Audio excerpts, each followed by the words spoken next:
So I understand that you used to build social housing.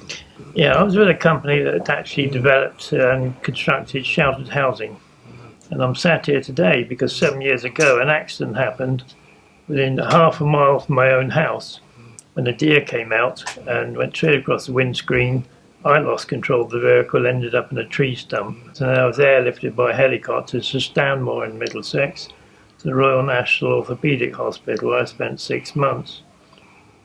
On leaving Stanmore, I had a further 8 months in a care home, where again I was determined at that point to get some form of life back.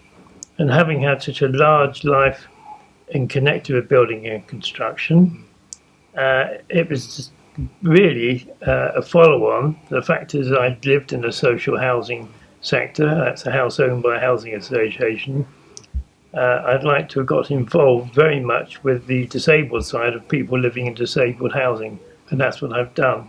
So I spend a lot of time now talking to disabled groups within those areas and advising them on various conversions and aspects that they're entitled to.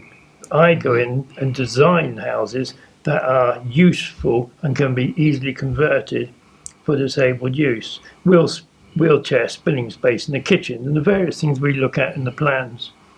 And that's given me even more enthusiasm now to identify on developments of estates and blocks of flats, access routes, drop curbs, and all the various things we're looking for on the outside of properties to also be put on the inside as well. So when you were building the flats, Right. did you have any preconceived ideas of what disabled people needed? No, we never gave it a thought. So We were looking for housing, ordinary, single person or couples, never gave a thought for design for disability at that point at all. So housing associations have gone into the field of rehousing disabled people now. How do you think they're doing? I think they're realising now that there's a huge market for extra care.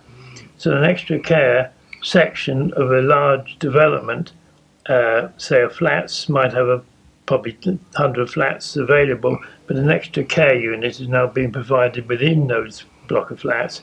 They might take 8 or a dozen rooms, strip them out, and fit them out for disabled usage. What always surprises me is that when a disabled person dies, say in an extra care home, Right. all the adaptations that are put in are ripped out and they start again, rather than actually look to see if they can find another person with a similar disability. I've just applied, if possible, to be moved into a ground floor flat. In other words, a 2-bedroom ground floor flat. The assessor came and looked at me, and the first thing they said is, "Oh, this will have to be converted back again." I said, "No."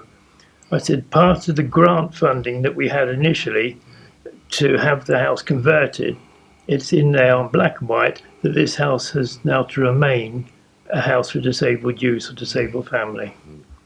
So, things are progressing. I thought that was a big point.